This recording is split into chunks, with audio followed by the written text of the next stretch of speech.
Get out. My son deserves better than you. Victoria screamed, throwing more of my clothes into the rain.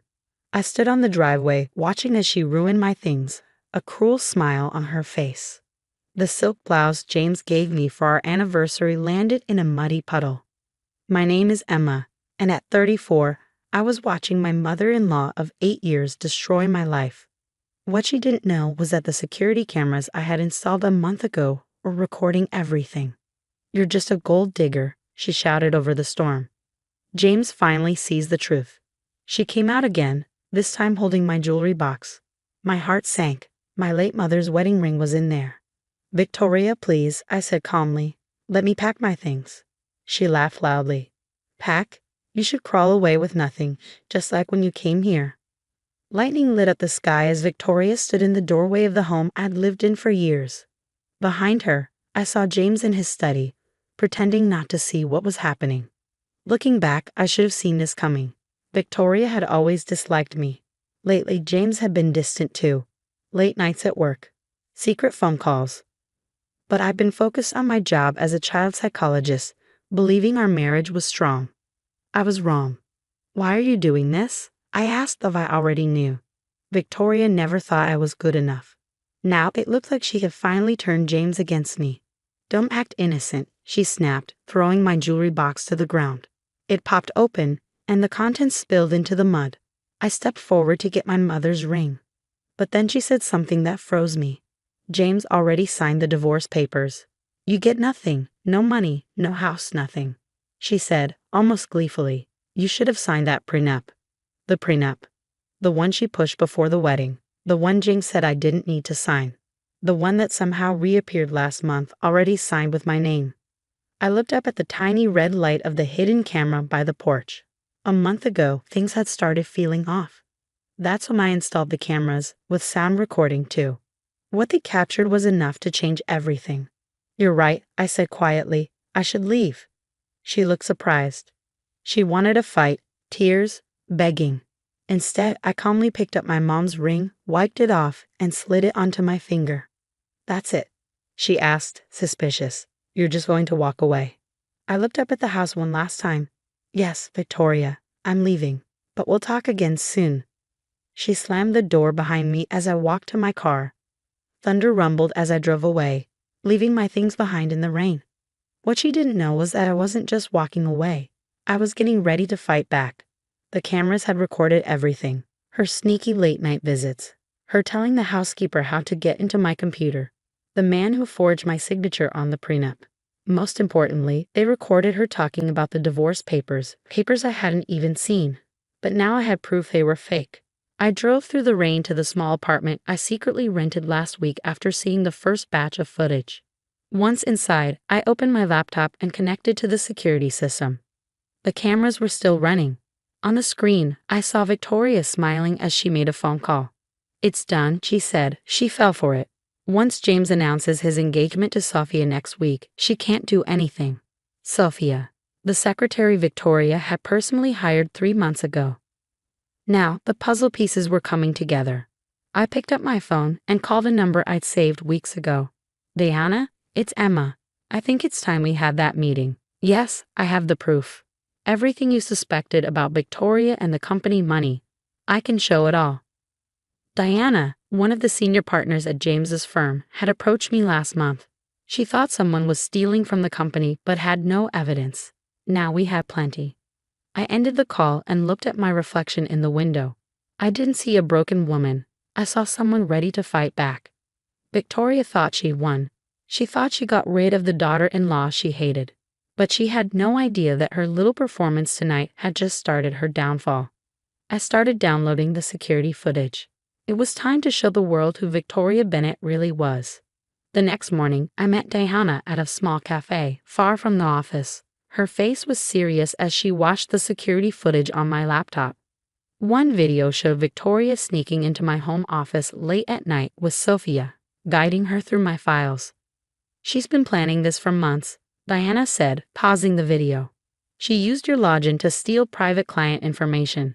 She's even changed company records." She shook her head, shocked. "And there's more," I said, clicking on another video. In it, Victoria was in my kitchen at 3 a.m. with a man, practicing my signature.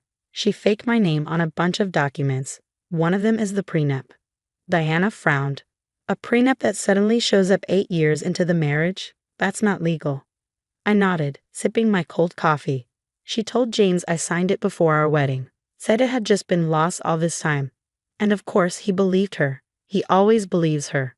The footage showed Victoria running what looked like a secret business operation, right from my house. Every clip was clear, with time and date stamps, thanks to the security system I'd set up. What made you put up cameras? Diana asked, still watching. 6 weeks ago, I noticed changes in some client files I've been working on. I said, small things, but I always double-check everything. Then I found out my passwords had been changed. Diana nodded. That's when we saw strange things in the company's finances too. Exactly, I said. Then Victoria started coming by when James was out, pretending to bring food or check on me. But she'd always hang around my office, trying to see what I was doing. The cafe was getting busy with lunch customers. Diana closed my laptop and leaned in. Emma, this isn't just family drama anymore. This is serious. Fraud, identity theft, forgery. I know, I said softly, and I think it goes deeper. She's been pushing James to become CEO ever since you said you were retiring. Now it all makes sense. Diana's face turned cold.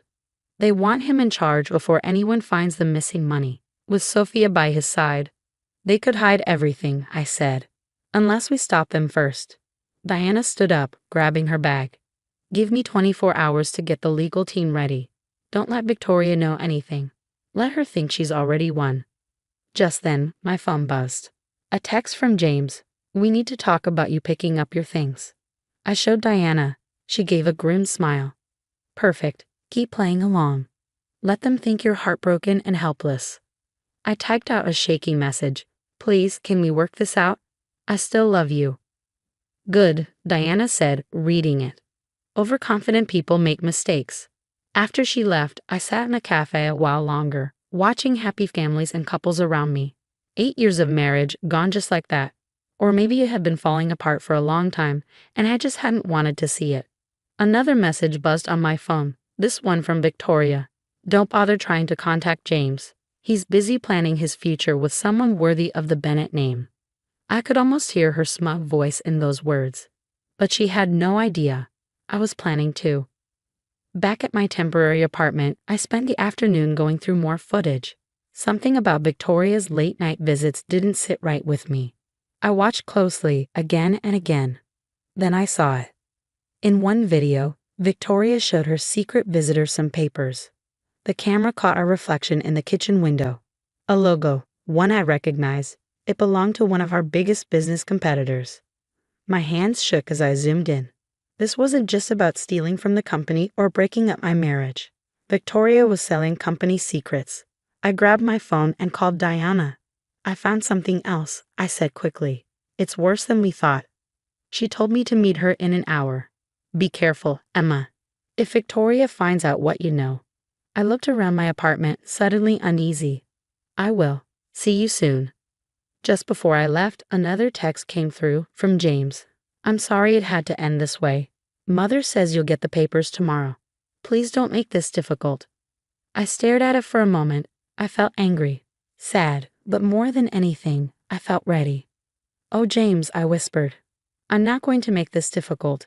I'm going to make it impossible. I grabbed my keys and walked out the door. It was time for the Bennetts to see exactly who they were dealing with. The next morning, everything changed. I sat in Diana's office alongside her legal team, watching as Victoria and James were escorted in by security. Victoria's usual confident smirk faltered when she saw me. What is she doing here? Victoria demanded, her voice sharp. James, we should leave. Actually, Diana said, standing up, you both need to stay. Emma has something interesting to show you. I connected my laptop to the conference room screen. Victoria's face drained of color as the first video began playing. Her midnight meeting with our competitor's representative, clearly showing her handing over confidential documents. Turn that off, she shrieked, but James held up his hand, his eyes glued to the screen. Mother, he whispered, what did you do? More clips played. Victoria forging my signature, coaching Sophia on accessing secure files, bragging about framing me for corporate espionage. Each video was damning, each timestamp irrefutable. It's all fake, Victoria protested weakly. She's trying to destroy our family. Like you destroyed our marriage? I asked quietly. Or how about the $2 million you embezzled through fake accounts in my name? James sank into a chair, his face ashen. The prenup, the missing funds, it was all you? Diana stepped forward. We've already contacted the authorities. They're very interested in these recordings, especially the parts about selling corporate secrets. Victoria's composure cracked completely. James, you can't let them do this. I did it all for you, for your future. But James wasn't looking at his mother anymore. He was looking at me, really seeing me perhaps for the first time in years. Emma, he started, but I cut him off. Save it, James. You chose to believe her over me. You were going to let her destroy me without even asking for my side. Deanna's legal team presented the evidence. Documented fraud, corporate espionage, forged signatures. Victoria's scheme unraveled spectacularly in that conference room. Officers are waiting downstairs, Diana announced. Victoria, you can either go quietly or we can make this very public. Victoria looked around wildly, like a cornered animal. Then she did something unexpected. She laughed. You think you've won, she sneered at me. You've got nothing. It's your word against mine, and the Bennett name still means something in this town. I smiled calmly. Actually, Victoria, it's not my word. It's yours. Every confession, every scheme, every threat, all recorded in perfect HD quality. The police led Victoria away in handcuffs, her threats echoing down the hallway. James remained behind, looking lost. The divorce papers, he said finally. They weren't real, were they? No, I replied. But don't worry. The real ones will be on your desk this afternoon. 6 months later, I sat in my new office at the firm, now serving as head of legal compliance, a position Deanna created specifically to prevent future fraud attempts. Victoria was serving time for corporate espionage and fraud. Sophie had turned state's evidence, revealing even more of Victoria's schemes. James tried to apologize, sent letters begging for reconciliation. But some betrayals can't be undone. The divorce was finalized quietly, and with Diana's help, I received a fair settlement. My security cameras had caught one final scene the night Victoria threw me out.